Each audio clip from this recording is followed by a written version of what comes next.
Hi, I'm Dr. Mark Ross, Professor of Systematic Theology at Erskine Theological Seminary.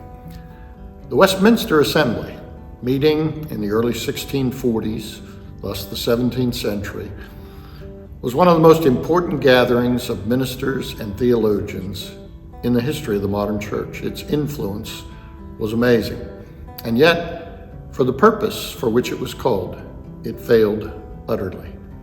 It arose in the midst of a struggle between the English king and his parliament. Parliament was seeking to seize control. One of the ways to do it was to reform the church.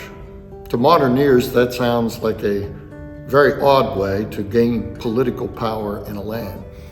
And yet the king's power over his country was largely determined by the church and its governmental structure.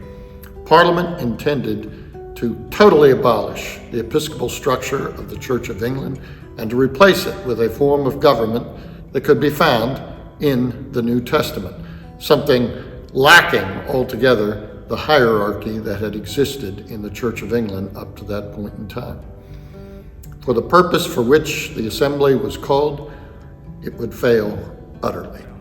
In the midst of the war, things began to go badly for the parliamentary army.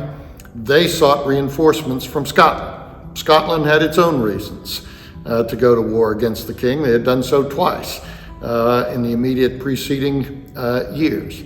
Scotland was prepared to enter the battle, but only on the condition that what that assembly did would guarantee the preservation of the Reformed Church in Scotland and bring the churches of England, Ireland, and Scotland into the nearest conformity of religion in their doctrine, in their worship, in their government, in their discipline.